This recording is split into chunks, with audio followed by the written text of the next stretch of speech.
Assalamualaikum warahmatullahi wabarakatuh. Waalaikumsalam warahmatullahi wabarakatuh. Bismillahirrahmanirrahim. Alhamdulillahi rabbil alamin. Wal akibatu lil muttaqin wala udwana illa 'alal zalimin. Wassalatu wassalamu ala ashrafil anbiya'i wal mursalin, imamil muttaqin, sayyidil ghurril muhajjalin, wa ala alihi wa ashabihil mujahidin at-tahirin, amma ba'du. Saudara-saudara kaum muslimin yang berbahagia, itu kita lalu meningkat, berusaha menjaga kebersihan anggota badan, berusaha supaya tangan ini jangan mengundang dosa, supaya mata ini jangan mengundang dosa, supaya kaki ini tidak melangkah ke tempat yang bisa membawa dosa, supaya perut ini tidak kemasukan barang yang mengandung dosa. Saudara-saudara kaum muslimin yang berbahagia, baru kalau sudah begitu pada tahapan yang ketiga, hati. Kalau dia sudah berakar menjadi hati yang bersih dari akhlak yang tercela, itulah nilai kebersihan yang paling ideal di dalam kehidupan kita. Akal yang sehat terdapat pada badan yang sehat tidak selamanya benar. Buktinya apa? Wong maling sekarang badannya sehat-sehat kok. Siapa bilang kalau badan sehat lalu akal sehat? Tidak mesti. Katanya akal yang sehat terdapat pada badan yang sehat. Belum tentu juga. Saudara-saudara kaum muslimin yang berbahagia, yang jadi maling badannya sehat-sehat tapi hatinya kok ngeres. Ini berarti bahwa memang kebersihan itu harus berangkat dari hal yang mendasar untuk sampai kepada puncaknya membersihkan hati. Di situ sumbernya, karena hati sekali lagi merupakan raja dalam kerajaan tubuh manusia. Saudara-saudara kaum muslimin yang berbahagia, kalau rajanya sudah angkara murka, kalau rajanya sudah biadab, maka seluruh rakyatnya, anggota badan ini akan mengarah kepada yang biadab juga jadinya. Tetapi lagi-lagi bahwa usaha pembersihan hati ini harus melalui jalan yang telah dicontohkan oleh standar dalam kehidupan beragama, yaitu Nabi kita Muhammad sallallahu alaihi wasallam. Itu saja patokannya. Saudara-saudara kaum muslimin yang berbahagia, beliau zakat, kita zakat. Jadi kalau orang sudah mengaku hatinya sudah bersih, tahu segala apa saja, tapi nggak sholat, oh nggak cocok sama standar, nggak usah diikutin kan gitu toh. Jadi ada barometer. Oh ngakunya Mbah Ano, pinter Ano, tahu keadaan orang, puasa nggak Ramadan? Agak, nggak cocok sama standar, nggak cocok sama standar. Itu saja, gampang kok, kita punya barometer, ada ukuran. Saudara-saudara kaum muslimin yang berbahagia, orang sekarang ini gampang dikelecehin sih, apalagi dia nggak punya standar, udah telap bener dah. Saudara hadirin yang saya hormati, standar dalam kehidupan beragama tidak lain baginda Nabi.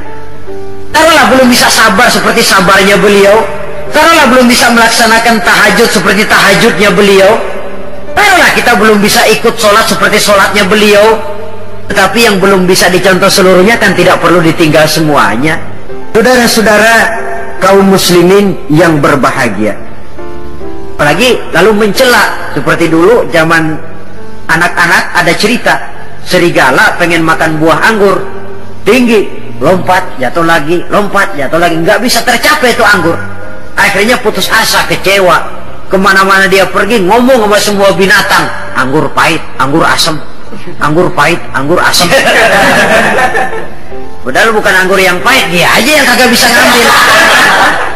Akan selalu ada di masyarakat tuh manusia yang mentalnya begitu. Dia pengen begitu, nggak bisa, sama yang bisa dia sirikin. Saudara-saudara kaum muslimin yang berbahagia, dia pengen begitu, kagak bisa, udah setengah mati, nggak bisa juga. Sama orang yang bisa, wah siriknya bukan main, hasutnya bukan main. Sama serigala tadi, pengen makan buah anggur udah metik nggak bisa, pidato kemana-mana, anggur lah pahit. Emang kemampuannya aja yang nggak sampai ke sana pakai anggur pahit, anggur asem. orang menghina sesuatu bukan karena sesuatu yang dihina itu jelek, tapi karena dia nggak bisa berbuat begitu. Lalu yang lebih celaka lagi, mempengaruhi orang supaya berpendapat begitu, kayak serigala tadi. Saudara-saudara kaum muslimin yang berbahagia, dia kesel sama orang lain dia undang supaya kesel juga sama orang. Enggak bener ini, marahan pakai ngebon.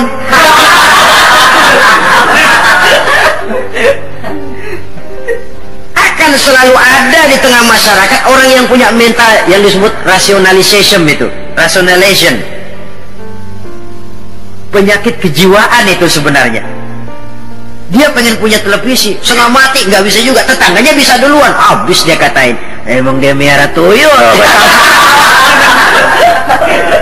Sudah macam-macam. Saudara-saudara kaum muslimin yang berbahagia, kita berangkat dari standar. Kalau sama dengan standar, mari kita ikuti. Kalau tidak sama dengan standar, berpikirlah lebih jauh lagi. Karena agama ini ajarannya jelas, yang jadi contoh dalam pelaksanaannya juga jelas. Jangan dalam kejelasan lalu kita cari yang remeng-remeng dan samar-samar. Apalagi di zaman dimana orang sekarang mudah kehilangan pegangan hidup. Dalam kondisi kalut, nyari pegangan ya, orang kalau lagi hanyut di kali, rumput juga dia pegangin. Dia tahu rumput lemah, nggak akan kuat nahan bobot badan yang berat, tapi karena lagi perlu, tahu dia pegang juga. Saudara-saudara kaum muslimin yang berbahagia, ini kan cermin dari jiwa manusia. Dalam keadaan goncang dia perlu pegangan. Ya untung kalau ketemu yang baik, kalau enggak sepegang-pegangnya. Islam agama yang sangat memperhatikan kebersihan, baik itu kebersihan zahir, lebih-lebih lagi kebersihan batin. Yang kedua, dalam Islam kita berjalan menuju zat yang maha bersih. Karenanya harus bertolak dari kebersihan. Yang ketiga, kebersihan diawali dengan hal yang paling mendasar, kebersihan pribadi. Saudara-saudara kaum muslimin yang berbahagia, lalu nanti kalau sudah mengarah kepada anggota badan, itu sudah termasuk menjaga kebersihan kolektif, bermasyarakat. Artinya kalau anggota badan kita sudah terpelihara dari perbuatan dosa, artinya kan kita sudah menjaga diri jangan sampai merugikan orang lain, jangan sampai membuat onar di masyarakat, jangan sampai menimbulkan kerugian kepada sesama. Itu sudah mengarah kepada dampak kehidupannya dalam masyarakat. Saudara-saudara kaum muslimin yang berbahagia, pertama tadi tingkat kebersihan pertama, individu bersih dari hadas kecil dan hadas besar. Nah, yang kedua, tatkala bersih anggota badan dari perbuatan dosa, ini sudah mengarah kepada menjaga ketenangan dalam masyarakat. Ya, masyarakat kita, yang petani, masyarakat petani, yang pedagang, masyarakat pedagang, yang mahasiswa, masyarakat mahasiswa, yang politikus. Saudara-saudara kaum muslimin yang berbahagia, seniman, masyarakat seniman, masing-masing pihak menjaga anggota badan dari perbuatan yang bisa berbuat dosa. Itu sudah termasuk menjaga kemaslahatan dan keselamatan bersama. Kalau sudah sampai kepada puncaknya, pembinaan pribadi, pembersihan hati dari sifat-sifat yang tercela, kemudian menghiasinya dengan sifat-sifat yang terpuji untuk mencapai satu maqam yang tinggi di hadapan Allah Subhanahu wa ta'ala. Mungkin dengan pendidikan, dengan pangkat, dengan harta, kita bisa berlomba mencari kedudukan di dunia. Tapi kedudukan di sisi Allah hanya bisa dibeli dengan prestasi ibadah. Yang prestasi ibadah itu akan membentuk hati yang baik. Saudara-saudara kaum muslimin yang berbahagia, jadi dengan kata lain, antara pelaksanaan ibadah dengan hati yang baik itu berkaitan. Kalau tidak, salah satunya sulit untuk terwujud. Artinya dari hati yang baik timbul semangat ibadah, dari semangat ibadah hati lalu menjadi baik. Ada semacam interaksi. Agak kebersihan diri, rumah tangga, lingkungan, masyarakat, bangsa dan negara kita demi untuk kemaslahatan bersama. Saudara-saudara kaum muslimin yang berbahagia, Al-Baqarah 172 Allah Subhanahu wa taala berfirman, "Ya ayyuhalladzina amanu kulu min thayyibati ma razaqnakum washkuru lillah in kuntum iyyahu ta'budun." Hai orang-orang yang beriman, makanlah kamu dari yang baik-baik dari rezeki yang telah kami berikan kepadamu, dan bersyukurlah kepadanya, dan hanya kepadanya lah hendaknya kamu menyembah dan beribadah. Saudara kaum muslimin rahimakumullah, jangan sampai menunggu teman sakit. Kapan sih lo mau main ke rumah gue? Ntar deh ya kalau lo sakit. Ya tentu tidak mungkin seperti ini, saudara-saudara. Saudara kaum muslimin rahimakumullah, kita adalah makhluk sosial, makhluk yang hidup bermasyarakat. Setiap kita perlu kepada yang lain, bahkan hidup akan terasa nikmat karena banyaknya orang lain di sekeliling kita. Tidak seorang pun di antara kita yang mampu menutupi kebutuhan hidupnya secara sendiri. Jadi oleh karenanya, teman dengan teman itu harus saling memerlukan. Saudara kaum muslimin rahimakumullah, mudah memang mencari teman di meja makan, kata nyanyian. Mudah memang mencari teman yang bisa diajak tertawa. Mudah memang mencari teman yang bisa diajak senyum. Sampai penyair Arab Syauqi mengatakan, "In zada mali kullun nasi fulani wa in qalla mali fala khillun yusahibuni." Kalau duit saya lagi banyak, siapa aja mau nemenin saya. Kalau kita lagi basah, siapa aja datang. Saudara kaum muslimin rahimakumullah, kalau kita lagi banyak rezeki, siapa saja ngaku saudara. Yang kita nggak kenal ketemu baru tumben manggil encing. Ketemu baru itu encing kita dipanggil. Giliran kita lagi basah, tapi lagi kering, paceklik, bangkrut, bangpak, lalar, gak nemplok. Lalar sekarang mati juga orang berduit. Saudara kaum muslimin rahimakumullah, wa iza maridha fa'udhu, apabila sakit tengokin, lebih-lebih kalau dia kondisinya miskin. Jangan kalau yang sakit kaya rame-rame, kalau perlu charter bis tengokin ke rumah saya. Kenapa? Yang sakit bos. Tapi giliran yang sakit kere, yang nengokin atu.